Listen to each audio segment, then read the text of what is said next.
Hey guys, hope you're having an awesome time and enjoying the daily devotionals. It's take 5. We're continuing the miracles of Jesus. Today we're looking specifically at Luke 5 verses 1 to 11. And I've entitled this little section, The Ultimate Breakup. Dun dun dun! Not literally in terms of like relationship, but the ultimate breakup that happens in the story where the nets get broken and there's this like realization moment that comes where they're like, oh my goodness, you really are the one, you're so special, and literally Simon Peter kneels at Jesus' feet and he's like, I'm such a sinner, who am I? I'm a mess. What have I got to offer? You've just done this incredible miracle, and has this realization through this breakup of the nets, the breaking of the nets. And that's me really kind of speaking through the story really quickly, but there's some symbolism there. I think actually what needs to happen in order to see miracles that worked is that there's a breaking of self.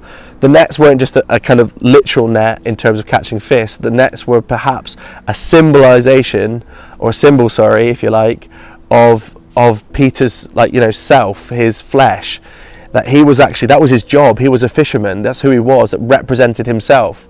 And in the breaking of the nets, there's this breaking that outworks itself in Simon Peter, where he's like, actually, I'm a mess. I'm not anything great. And he kneels at Jesus' feet and he's like, this is who I am in front of you, and has this moment of realization. And it reminded me of another Bible verse where it talks about we must die to self in order to gain Christ. We actually have to die to ourself, to our flesh, our selfish ways, in order to gain God, in order to gain Christ.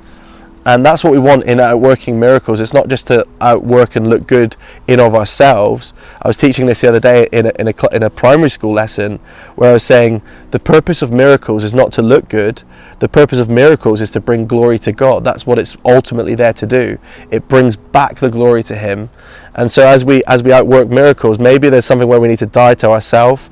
We need to have a breaking of of title or role, or maybe something that you've been striving for in your job or your work, and actually God's saying, look, let that break, let that be removed, and allow me to show you how good I can do these things in your life and in your world and your everyday living.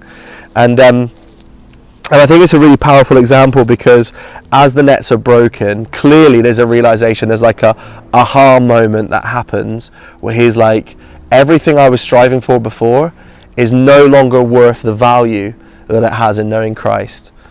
And I think if we want to see more miraculous things at work in church, in family, in our jobs, in our everyday living, we need to come to that realization, that aha moment of everything I was striving for before is nothing.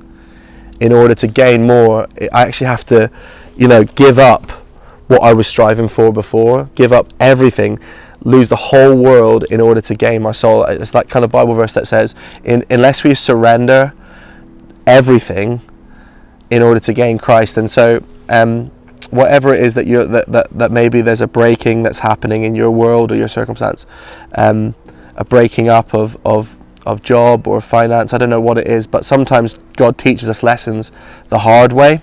And I'd encourage you that in that process that you'd lean into Him and just be like, actually God, if you want more of me, I'm willing to give it to you. I'm willing to give it to you in order to give you the glory.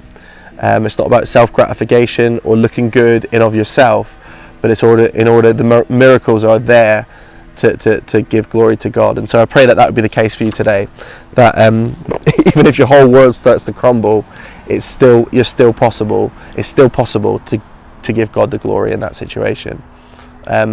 I hope you have a blessed day. I hope that you're as you outwork miracles, as you continue to read the scriptures, that you are encouraged in what God can do through you today. Have a blessed time. See you tomorrow. Bye.